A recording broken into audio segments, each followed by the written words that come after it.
If you're a woman over 35, you might find that losing weight is a lot harder than it used to be for you.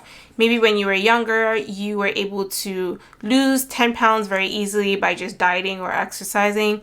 But now, if you're trying to lose weight, it's very difficult and everything that you've previously done isn't working.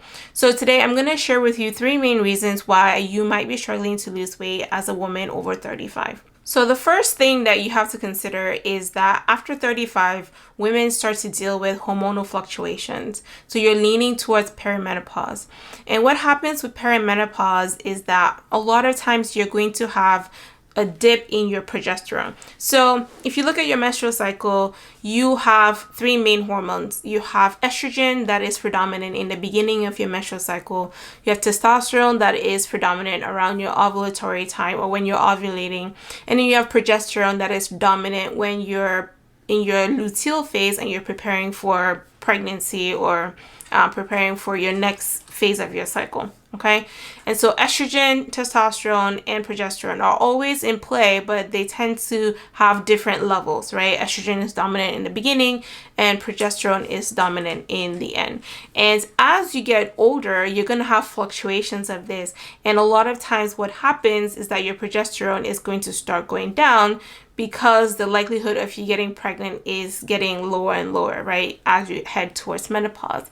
And lower progesterone levels tend to cause stress for the body. And in this case, it's going to cause problems with sleep.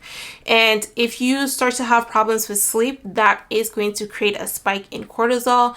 And cortisol is the stress hormone. Now, when cortisol is high, what it does is that it can cause or affect your insulin receptors. So you develop insulin resistance, which is a condition where you have high insulin and or you have your insulin receptors not working. So insulin is like a key and the receptor is like a lock. And you need the receptor to work properly in order for your body to be able to manage glucose and for your muscles to work properly. Okay.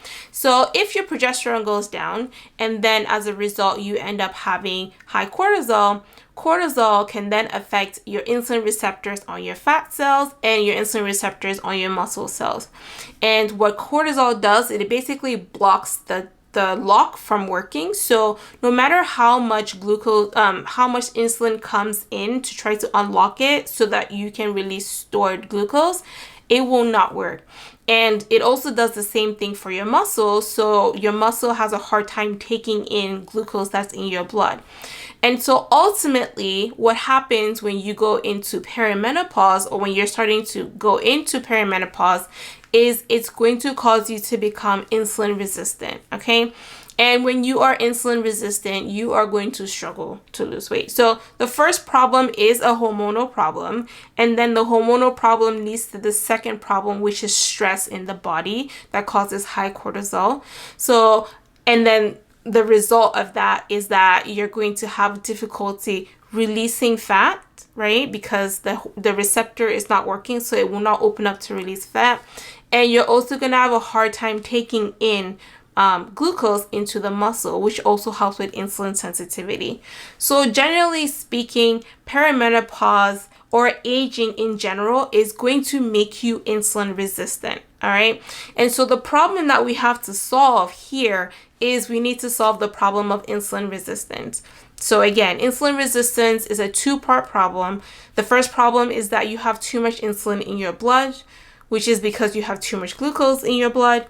And the second problem is that the insulin receptor isn't working. Specifically, it's going to be insulin receptors not working for the fat cell, which you want to shrink, and for the muscle cell, which you want to grow. Okay, so that is the main reason why you are struggling with losing weight after 35. It's basically aging causing insulin resistance. And so how do we solve this problem? Well, the mistake that most people make is that they're going to go and try to bring insulin down by cutting carbs, by cutting the amount of food that they're eating, fasting, things of that nature. And that is not going to work, because if you cut carbs or if you bring insulin down, but your receptor isn't working, you're going to have hypoglycemia type symptoms, right? Because your glucose in your bloodstream is going to go down, but your body doesn't have the ability to tap into your stored glucose in your fat cells. Okay, so basically what happens is you don't have metabolic flexibility. Metabolic flexibility is the ability to use both glucose and fat for fuel. All right, and you cannot be metabolically flexible if cortisol is high. So instead of focusing on the nutrition piece and bringing insulin down, the most important thing that you actually have to do is you need to bring cortisol down. You need to bring your stress levels down. So one of the ways you can do this is going to be making sure that you're getting enough sleep, right? And this might be an issue again because progesterone is down. So exercise like slow, steady walking to tire yourself out is going to be helpful. Taking supplements like magnesium to help your muscle relax is going to also be helpful. And then making sure that you're decreasing stress in your mind. So you could do things like meditation, journaling, dancing. The whole idea is you need to relieve or bring stress levels down.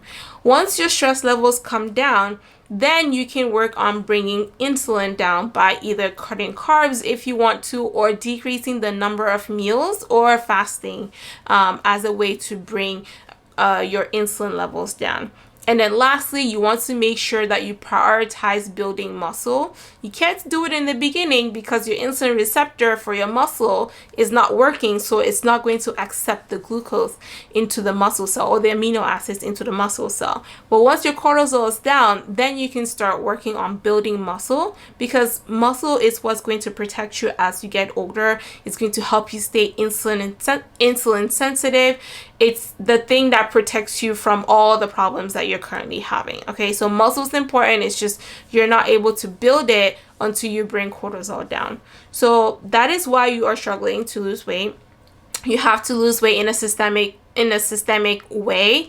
You can't lose weight by focusing on the food initially. You have to focus on the cortisol initially, and then work on insulin, and then work on muscle. And another mistake people make is that they're trying to do this process really fast, which in my opinion is not something that you should be trying to do. You want to make sure that you create a routine that you can follow for the long haul, for the rest of your life, knowing that you're going to continue to age, and the thing that's more important for you as you age is going to be building and maintaining the muscle, and not constant fluctuations between carb and stress. Okay, so I hope that makes sense. If you have questions about this, leave a comment below. If you're interested in working with me to help you lose weight, especially if you're a woman over 35 who deals with a lot of stress, then I have an application below that you can apply to see if we are a good fit to work together.